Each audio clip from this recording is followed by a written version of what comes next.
रोटी खा लो बट साहब। तो यहाँ बस रोहान का हो गया। एंड अस्सलाम वालेकुम everyone, welcome to my another vlog. I am trying to post on daily basis, लेकिन लिटरली मुझसे नहीं हो पा रहा। लेकिन कोई नहीं, चलें, कोशिश जारी रखते हैं। एक दिन तो मैं पंचुअल हो ही जाऊँगी इंशाल्लाह। तो आज के इस ट्रिप पे हम मेनली अपने ट्रिप के लास्ट 4 डेज़ को कवर करेंगे और हाइलाइट्स और कुछ व्यू पॉइंट्स को देखेंगे। तो फर्स्टली हमने माशाब्रम व्यू पॉइंट विज़िट किया, जो कि सियाचिन के रास्ते में बहुत पहले आ जाता है। फिर उसके बाद खपलू जाने के बाद नेक्स्ट डे हमने फ़िश फार्म विज़िट किया और फिर उसके बाद हम गए सोगा लेक। सोगा लेक के बारे में लोगों ने बड़ी ड्रोनी कहानियाँ सुनाई हैं और ये 50 फीट डाउन है और ये क्रिस्टल क्लियर है और लिटरली ऐसे लग रहा था कि ये पानी बिल्कुल साफ है, लेकिन ऐसा बिल्कुल नहीं है। ये 50 फीट इसकी गहराई है। और सोगा लेक के फ़ौरन बाद हम गए आगे। हमारा नेक्स्ट स्टॉप था हुंजा में रात सोने के बाद हम सुबह उठे और हमारा फर्स्ट स्टॉप था अटाबाद लेक। अटाबाद लेक में सारी वाटर एक्टिविटीज़ के बाद यहाँ रोहान बहुत नाराज़ हो गया था, क्योंकि वो बार बार वाटर एक्टिविटीज़ करना चाह रहा था और वो बहुत एक्साइटेड था, लेकिन हमारे पास टाइम की बहुत कमी थी। फिर हम हुसैनी ब्रिज गए सॉरी और वहाँ हमने ब्रिज क्रॉस किया। ब्रिज क्रॉस करने के फ़ौरन बाद हमने पकौड़े खाए, क्योंकि बहुत भूख लग रही थी। रोहान पकौड़े खा लो। और पकौड़े खाने के बाद हमारा नेक्स्ट स्टॉप था पासो कॉर्न्स। ये लिटरली मेरी फेवरेट जगह है, क्योंकि इसके कॉर्न्स इतने प्यारे हैं और लिटरली इनको देखने के बाद ऐसा अल्लाह की कुदरत पे नाज होने लग जाता है। पासो कॉर्न्स के थोड़ी सी आगे एक रेनबो ब्रिज आता है। ये काफ़ी खौफनाक लग रहा था, क्योंकि इसका ब्रिज भी ऐसे ऐसे ज़ोर से हिल रहा था और जो पानी का प्रेशर था वो बहुत तेज़ था और वो इवन ब्रिज को भी टच हो रहा था। यहाँ पे फ्लड आया हुआ था और ग्लेशियर पिघल रहा था। उस वजह से यहाँ पे काफ़ी ड्रोना सीन चल रहा था और सब लोग यहाँ से बस भागने की कर रहे थे। तो हमने भी यहाँ काफ़ी देर रुके नहीं, हम भी बस यहाँ थोड़ी देर रुके और फ्लड देखा और फिर बस भागने की हमने भी। ये हुंजा के ट्रिप में आज के दिन का हमारा लास्ट क्रेज़ी पॉइंट था और इसके फ़ौरन बाद हमने बस होटल बुक किया, क्योंकि शाम हो चुकी थी और बस सोने की क्योंकि अगले दिन की सुबह जल्दी उठना था और घूमना था। नेक्स्ट डे फिर हम गए अल्तीत फोर्ट। ये काफ़ी प्यारा फोर्ट है और ये मैं पहले भी विज़िट कर चुकी हूँ। यहाँ पे थोड़ा सा ट्रैक है, थोड़ा सा ट्रैक करने के बाद आप अल्तीत पहुँचते हो और इसकी भी टिकट थी, आई गेस टिकट की प्राइस थी 800 रुपीज़। तो आए चलें हम फोर्ट के अंदर चलते हैं और गाइडर के थ्रू ही सुनते हैं कि क्या इसकी हिस्ट्री है। गाइडर हमें बताएगा अल्तीत ने बल्तीत को क्यों मारा और इसकी वॉल्स क्यों छोटी है एंड ब्ला ब्ला सारी स्टोरी। तो बस चलते हैं, गाइडर भी आ चुका है और बस कहानी सुनते हैं।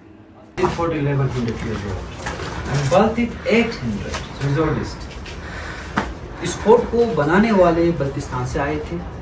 एक रानी की शादी वहाँ से यहाँ हुई, उसका नाम शाह खातून फ्रॉम बल्तिस्तान।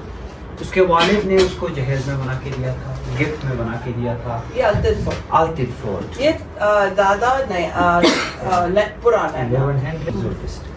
जो यहाँ का मीर था उसका नाम मीर मोहम्मद जमाल खान, सुबीर मोहम्मद जमाल खान भी है। बड़ बादशाह की था, गर्मियों में यहाँ सर्दियों में बल्तित रहता था। इल्ते बिलते दो नाम, ये बल्ते लैंग्वेज तिब्बतियन वर्ड, यानी इल्ते बिगड़ते अल्तित एंड बिलते बिगड़ते बल्तित हुआ है। इसका मतलब है ऊपर नीचे, यानी अल्तित थोड़ा सा नीचे है, बल्तित थोड़ा सा ऊपर है। इसका मतलब यह होता है। ये फोर्ट 2006 में रिपेयर किया है AKCSP आगा खान कल्चरल सर्विसेज पाकिस्तान, इस इदारे ने हैंडओवर लिया और 2006 में ये रिपेयर किया है। अभी ये फोर्ट उसी इदारे का अंडर में है। ये main entrance security guard room है। यहाँ पे सिक्योरिटी और पीते थे सर्दियों से बचने के लिए, क्योंकि सर्दियाँ ज़्यादा होती है विंटर्स में यहाँ पे। तो ये वाइन सेलर है, यहाँ पे शराब की स्टोरेज नीचे ज़मीन के अंदर। और ये जो खड़ी पिलर है, ये बिल्कुल आपके पीछे आपके बराबर में ये खड़ी कब्र है। ये खड़ी कब्र है। दो भाई, दोनों का आपस में इख्तिलाफात हुआ। बड़े भाई को बादशाहत मिलनी थी, छोटे ने बगावत किया। जब छोटे ने बगावत किया तो बड़े ने छोटे को इसके अंदर जिंदा चुनवाया था, जिंदा दफन। दरवाजे छोटे रखने का रीजन है क्योंकि एनिमीज हम अटैक करते थे कि स्पीड से इंटर ना करें। जैसे वो इंटर होंगे सर झुकाएंगे, अगर तुमका सर पलट किया जाए। दूसरा रिस्पेक्ट बाहर से जो भी आए आराम से झुकाता है इंटर। वैसे तो हमारे घर के दरवाजे भी छोटे होते हैं, विंटर माइनस टेम्परेचर 5 to 10 15 तक भी जाता है।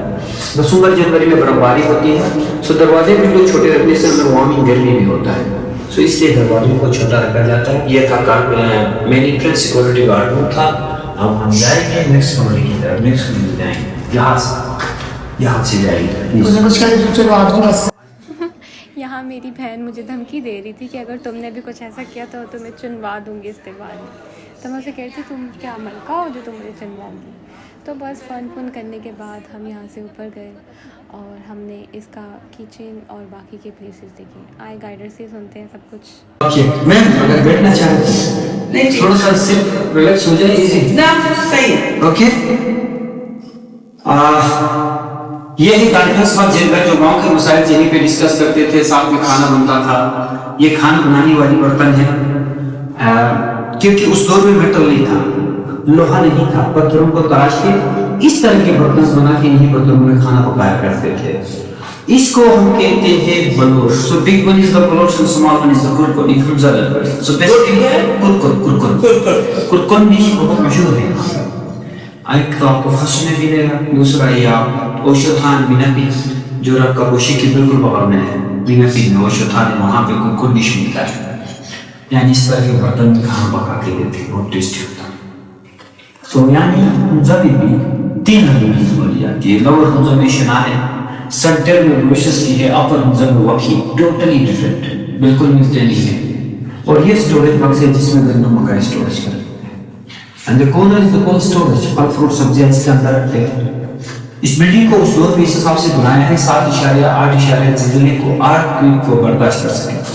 अब 1100 साल से कितने जिले आए होंगे अभी तक ये खुद लिखा हुआ है। साल में छोटे बड़े 4-5 उससे ज्यादा भी आते हैं, क्योंकि इस रीजन में गिलगित बल्तिस्तान 3 माउंटेन रेंजेस, 3 पहाड़ी सिलसिले मिलते हैं यहाँ पे। कौन कौन से मिलते हैं आप बताएंगे? एक तो वही कर यस, कोई हिंदुकश हाँ, कोई हमारी एक और है, कोई हमारी नहीं बता दिया जवाब। 30 नंबर आप सुनने नहीं दे रहे। हमारी मैं आपको एक्सप्लेन कर देता हूँ। ये ऐसे 7 पहाड़ी वो 7 नहीं होते यहाँ पे नहीं, 3 माउंटेन नहीं। ये कराकोरम रेंज है। हिमालय कहाँ आता है? Himalayan range. No Himalayan range आता है, ये इसका दो, ये तिब्बत साइड, यहाँ से हिमालय आता है, तिब्बत तिब्बत, हाँ, नेपाल के तरफ, बिल्कुल नेपाल की तरफ। और हिंदुकश कहाँ आता है? चित्राल की तरफ।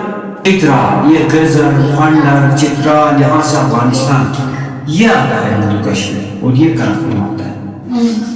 सो ये पिलर्स की जो कार्विंग है ये रिलेटेड फ्रॉम बुद्धिज्म, ये तिब्बतियन कल्चर है, ये कल्चर आया वहीं से। इसको कहते हैं दलाई लामा। सो दलाई लामा ही इन बुद्धिज्म में होता है दलाई लामा।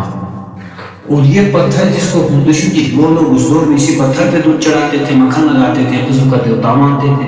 इसको शिवलिंग भी कहते हैं, शिवा, जो कि शिवा और शिवलिंग होता है कहाँ होता है? शिवा हिंदुइज्म में होता है, हिंदू धर्म में होता है। यस।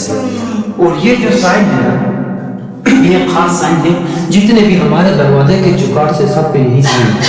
ये गोल सर्कल एंड क्रॉस इनसाइड है, ये राउंड एंड क्रॉस 1 2 3 4 है, 4 डॉट्स है इसमें। क्या है ये कौन सी साइन है? ये तो बस इंडियंस का है, बता दिया, तो आपका जवाब क्लियर हो गया। यस, स्वास्तिका जो हिंदू धर्म में भी है, और जो नाजी जर्मन हिटलर उसके फ्लैग्स है। सो स्वास्तिका इसका क्या कौन सी है वो जो खास बनाता है इसको? स्वास्तिका बनाता है, इसमें 4 आते हैं, Earth, wind, fire and water. Yes, ये चारों चीजें मिलके तो बस अब हम अपने नेक्स्ट स्पॉट की तरफ जा रहे हैं और गाइडर से सुनेंगे यहाँ पे क्या होता है।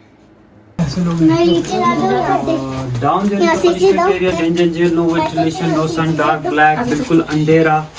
जो हमलावर जो एनिमीज होते थे उनका हाथ पैर बांध के यहाँ से नीचे फेंकते थे और बंद करते थे। प्रिजनर, काल कोठरी है, जिंदान, ये खाना भी कह सकते हैं इसको आप। ये जिंदान है, यहाँ पनिशमेंट होती थी। और ये लेफ्ट साइड पे जो कमरा है, ये छोटा सा कमरा है, वापसी में आपको विजिट करवाऊंगा। ये बच्चों और खवातीन के लिए था, क्योंकि जब जंगें होती थी, हमले होते थे, सबसे पहले बच्चों और ख़वातीन को बचाना होता था। इसके अपोजिट साइड स्कैप रोड, खुफिया रास्ता, इसी रास्ते से बाहर निकलते थे और दुश्मन से बचते थे। बट टनल स्क्रैप्स, टनल ख़त्म हो चुका है। ये खुफिया रास्ते के लिए इस्तेमाल करते थे यहाँ से। तो जो साथ में हमाम है, कराकोरम हाईवे, नीचे कराकोरम हाईवे है, ये हमाम है जो कि चाइना को जाता है। इसको सी पैक सी रोड भी कहते हैं, नीचे जो रोड जा रहा है उसको। यानी कराकोरम हाईवे से यहाँ सी नीचे जो दरिया है, रिवर है, वहाँ से यहाँ तक 1000 है। सी लेवल से 8500 फीट है, 8500 मंडी है। और ये नीचे दोनों ड्रेनेज ये सीधा न्यू रिवर में जाता है। तो ये क्या बना रहा ड्रेनेज है? अच्छा, हाँ हाँ, ठीक है। किस लिए? अंदर वो हमाम। ड्रेनेज ना। सो this is the incredible view from the terrace. और उसके बाद ऊपर आने के बाद हमें एक टावर और साथ में स्टोरेज बॉक्स नज़र आया। फिर वापस आने के बाद म्यूज़ियम के अंदर एक छोटा सा मॉस्क बना हुआ था, उसके दरवाजे भी छोटे छोटे थे। यहाँ पे सूफ़ी लोग अपने कलमात अदा करते थे क्योंकि बादशाह लोग तो नॉन मुस्लिम थे। और यहाँ से हमारा आज का ब्लॉग एंड होता है। ये अल्तीद के बाहर वाली जगह है। So this is for today, see you in the next video, bye bye, ख्याल रखें सब।